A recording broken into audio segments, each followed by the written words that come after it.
Et salut à tous les amis, j'espère que vous allez bien. Bienvenue pour cette vidéo Mercato. Vous l'entendez, ça va être compliqué. Voilà, ça va être compliqué. Vous avez un homme qui est touché par les allergies devant vous. Voilà, donc s'il vous plaît déjà par avance, respectez-moi, respectez ma voix. Je sais, ouais, on peut chambrer. Allez-y, faites-vous plaisir. Alors, on va quand même parler Mercato évidemment dans cette vidéo. C'est le but. Et on va commencer par la première nouvelle qui était tombée ce matin, si j'ai pas de bêtises, c'est l'accord total entre CJ Riley et l'Olympique de Marseille. Contrat de 4 ans pour le défenseur qui arrive libre de Burnley. Il n'a pas joué avec les espoirs son match préservé en vue du transfert. Il va passer sa visite médicale. Ça doit être d'ailleurs fait en ce moment.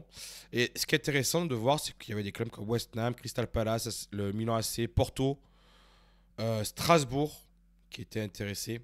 Donc il y avait quand même une belle concurrence, notamment anglaise, sur ce dossier. Donc voilà. Bon, on en a déjà parlé. Si vous n'avez pas vu d'ailleurs, n'hésitez pas à aller voir le live qu'on a fait avec le petit OM pour justement parler de ce transfert qui ressemble énormément quand même à une bonne affaire. On a parlé du profil du joueur et on a essayé de vous donner le maximum d'informations. Donc voilà, n'hésitez pas à aller voir le live qui date d'il y a 2 jours. Il est toujours sur la chaîne évidemment. Autre news qui est sortie, c'est Abola qui nous dit que l'OM serait très intéressé par Sikou Niakate, le défenseur central de Braga. Alors, Sikou Niakate, je vous le mets ici. Valeur Transfermarkt à 8 millions d'euros. Il a un contrat jusqu'en juin 2028. C'est un Malien international. Cette saison, c'est 24 matchs pour un but et une passe D, 65% de 11 de départ, 64% de minutes jouées. On voit qu'il a un parcours, voilà, sa valeur Transfermarkt qui a bien augmenté cette saison. Et surtout, on voit qu'il a un parcours où il a commencé du côté de Valenciennes, ensuite du côté de Guingamp, il est passé par le FC Metz et après, il a été transféré du côté du SC pardon, Braga. On voit au niveau de ses matchs, cette saison, c'est 1963 minutes. La saison dernière en championnat, c'est 1479. On voit qu'il a quand même aussi quelques matchs de Champions League à son actif. Donc voilà, c'est un garçon qui joue. Il a joué aussi en 2022-2023. Il est à Braga depuis la saison 2022-2023, exactement. Voilà. Il a quelques matchs d'Europa League aussi à son actif. Il en a 9. Donc voilà, c'est un joueur. Alors, je vais pas vous mentir, je le connais pas. Hein, voilà, je suis pas allé voir non plus trop les stats. C'est juste pour vous donner l'information. Pour ceux qui le connaissent, n'hésitez pas à dire en commentaire un petit peu ce que vous pensez de ce joueur. Si jamais la piste est amenée à évoluer, évidemment qu'on regardera un peu plus en détail le profil du garçon. C'est un défenseur central. Alors bon, on sait qu'on a besoin de recruter à ce poste-là, hein, évidemment. En plus de CJ Riley, il y a 2 défenseurs qui sont ciblés. Donc lui, j'imagine que c'est une piste vraiment secondaire. Ça vient de la presse portugaise. On verra si c'est amené à être un peu plus sérieux par la suite. On va enchaîner avant que ma voix me lâche complètement avec Amin Harit. Amin Harit, c'est le compte X BelOM que je vous invite à suivre. Toujours très bien informé, qui nous dit que des clubs du Golfe et de Turquie sont venus au renseignement auprès de l'Olympique de Marseille au sujet d'Amin Harit. Et ce que j'ai pu rajouter, parce que j'ai eu l'info ce matin, c'est qu'il y a une discussion en cours avec Trabzonspor directement entre le joueur et le club turc. On a déjà parlé aussi que Amin Harit avait des options aussi en Espagne. Donc voilà, il est en train d'étudier ses possibilités, à voir ce que ça peut, comment ça peut se goupiller. On connaît la situation d'Amin Harit. On verra si ça peut évoluer, s'il est amené à partir ou pas. C'est toujours pareil avec Amin Harit. Chaque été, on l'annonce sur le départ et chaque saison, il est là. Donc on verra. Mais là, je pense que de son côté, il y a eu sa première grosse blessure contre Monaco. Il a eu sa blessure après le match contre Paris où il a quasiment plus rejoué. Il est un petit peu revenu en fin de saison.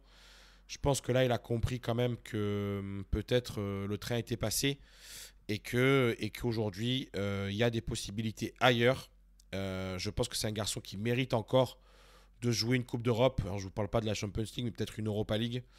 Donc, à voir s'il y a un projet qui peut l'intéresser et puis surtout s'il y a un club qui peut s'aligner un petit peu sur aussi le salaire qu'il a actuellement à l'Olympique de Marseille parce que c'est pas non plus un petit salaire. On va enchaîner avec l'une des deux grosses informations, c'est que l'OM a déjà formulé une offre pour Rooney Bardghji. Alors Rooney Bardghji, FM, c'est pas Football Manager, hein, c'est Foot Mercato. Mais pour les grands fans de Football Manager, Rooney Bardghji, c'est pas un inconnu, c'est la pépite, comme on dit. L'équipe a fait un article aujourd'hui par rapport aux joueurs en disant que voilà, c'est un ailier. Il y a toujours discussion avec Noah Lang, comme je vous l'ai expliqué lors du dernier live. La direction de l'OM s'est aussi penchée sur le cas donc, de Rooney Bardghji, très jeune attaquant du FC Copenhague, comme l'a expliqué Fabrizio Romano. C'est vrai que c'est lui qui a sorti l'information. Hier, il était surclassé avec les espoirs suédois. C'est un gaucher, il est suivi par de très nombreux clubs européens, dont Manchester United et le FC Porto.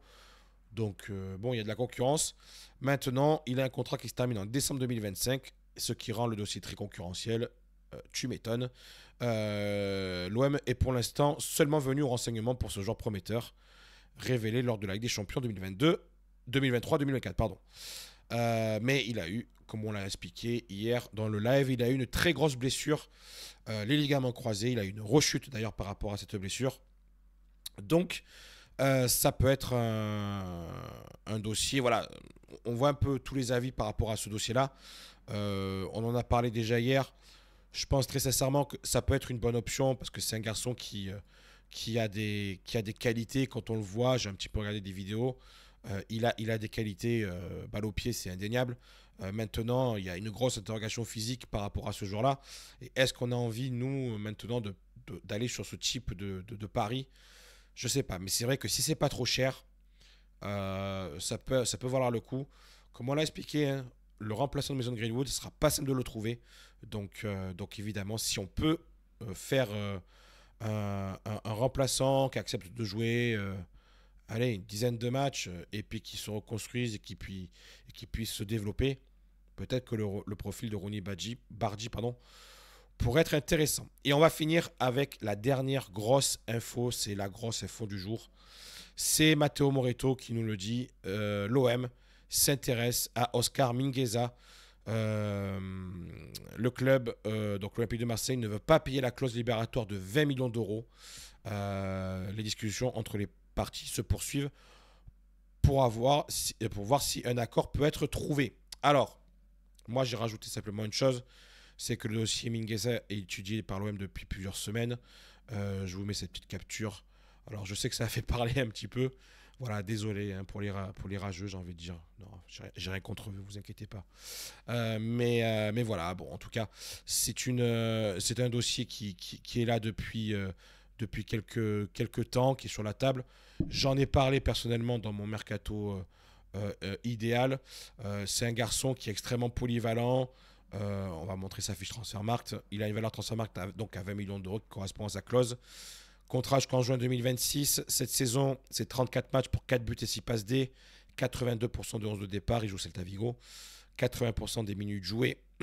Donc c'est très intéressant comme profil assez polyvalent. Bon, c'est un ancien du Barça, comme on l'a déjà dit. Il est arrivé du côté du Celta Vigo pour la saison 2022-2023 où il a commencé à gagner du temps de jeu. Première saison, 1284 minutes en championnat. Par contre, la saison dernière, c'est 3000 minutes et cette saison, c'est 2739 minutes. Et on voit surtout que les stats ont bien augmenté. On voit la polyvalence du garçon. Formé en tant que défenseur central, il peut jouer arrière droit, il peut jouer arrière gauche, il peut jouer même piston. Il peut jouer un peu de partout. Moi, j'aime beaucoup le profil du garçon. C'est un excellent joueur. Maintenant, il y a une grosse problématique dans ce dossier. Et c'est ce que dit d'ailleurs Matteo Moretto dans son tweet. C'est que il y a une clause libératoire à 20 millions d'euros et le Celta Vigo s'il doit avoir une vente, pour le moment, apparemment, souhaiterait que la clause libératoire soit payée. Alors, qu'est-ce que ça implique? Ça veut dire qu'une clause libératoire, quand on la paye, c'est cash. Voilà, c'est pas échelonné dans le temps. Ça, c'est pour l'FC Comptabilité qui peut-être des fois manque d'informations, donc on essaie de leur expliquer un petit peu sans qu'ils se vexent. Donc effectivement, il y a un paiement qui doit se faire automatiquement et 20 millions d'euros qui sort d'un seul coup, c'est très compliqué pour un club comme l'Olympique de Marseille. Donc c'est pour ça que c'est un dossier qui est complexe, mais l'OM travaille sur le dossier depuis maintenant un certain temps et essaye de trouver une solution. Là, l'info est sortie enfin officiellement, donc on peut en parler. Mais voilà, c'est vrai que c'est un dossier qui est travaillé par l'Olympique de Marseille depuis maintenant quelques semaines. On verra.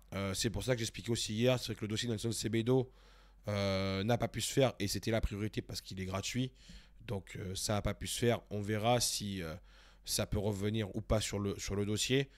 Mais il y avait, comme j'expliquais aussi hier, il y a d'autres joueurs qui sont ciblés et notamment Oscar Mingueza qui est un joueur extrêmement intéressant et qui est surtout, je trouve, très intéressant de par déjà son expérience parce que il a 10 matchs de Champions League. Il a 139 matchs au total de Liga. Donc ça commence à être intéressant. Il a 26 ans. Donc il arrive bientôt à son prime. 4 sélections avec l'équipe d'Espagne. Voilà, c'est un vrai joueur référencé sur lequel on se place. Donc c'est plutôt intéressant. Voilà, j'ai essayé de faire au mieux. Je suis désolé, je ne peux pas faire plus long parce que sinon, je crois que vraiment à la fin, ça va devenir ridicule cette vidéo. Je ne peux plus parler, je n'en peux plus. Mais voilà, je vous ai donné vraiment toutes les informations qu'il fallait retenir aujourd'hui.